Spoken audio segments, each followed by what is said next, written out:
একই রকমভাবে আমার মতো মাছ ভাজা খেতে খেতে কে কে বিরক্ত। আসসালামু আলাইকুম, আশা করি সবাই অনেক বেশি ভালো আছেন। আজকে আমি আপনাদের সাথে শেয়ার করতে আসলাম মাছ ভাজার একটু অন্যরকম রেসিপি, মাছের কাসন পোড়া। আশা করি সবার অনেক বেশি ভালো লাগবে। শুরুতে আমি এখানে দুটি রুই মাছের পিস নিয়েছি, দিয়ে দিয়েছি হাফ চামচ ধনিয়া, হাফ চামচ হলুদ, হাফ চামচ মরিচ, পরিমাণ মতো লবণ।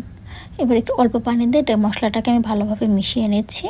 এবার মাছগুলোর সাথে মশলাটাকে আমি খুব ভালোভাবে একে একে মিশিয়ে নিচ্ছি।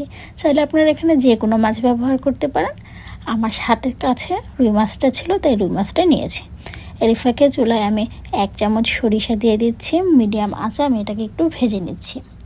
এবার আমি এটাকে ঠান্ডা করে ব্লেন্ডারের সাহায্যে ব্লেন্ড করে নিব। চুলায় আমি অল্প পরিমাণ সরিষার তেল দিয়ে দিচ্ছি মাছ ভাজার জন্য। এই তেলে আমি সম্পূর্ণ রান্নাটা শেষ করব।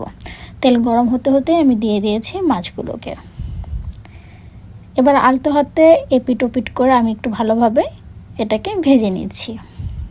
এই তো আমার মাছ ভাজাটাও হয়ে গেছে। এবার আমি মাছটাকে নামিয়ে নিচ্ছি। এই তেলে আমি সম্পূর্ণ রান্নাটা শেষ করব। দিয়ে দিচ্ছি মাঝারি সাইজের একটি পেঁয়াজ কুচি, সেই সাথে অল্প পরিমাণ কাঁচামরিচ কুচি, অল্প পরিমাণ হলুদ, হাফ চামচ হলুদের মতো আমি এখানে ব্যবহার করেছি। একটু ভেজে নিচ্ছি। এবার অ্যাড করে দিচ্ছি অল্প পরিমাণ লবণ। যেহেতু মাছ ভাজায় আমি লবণ ব্যবহার করেছিলাম, তার জন্য অল্প পরিমাণ লবণ আমি এখানে ব্যবহার করেছি। এবার দিয়ে দিয়েছি মাঝারি সাইজের একটি টমেটো কুচি। চাইলে আপনারা এটা দিতেও পারেন, স্কিপও করতে পারেন। এবার দিয়ে দিচ্ছি 1 মগ পানি।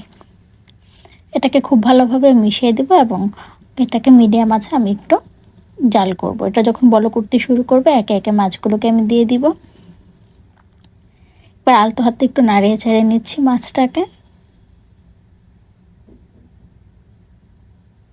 এবার আমি এখানে দিয়ে দিচ্ছি যে সরিষাটাকে আমি ভেজে ব্লেন্ড করেছিলাম, পাউডার করে নিয়েছিলাম, সেটা সম্পূর্ণটা আমি এখানে দিয়ে দিচ্ছি।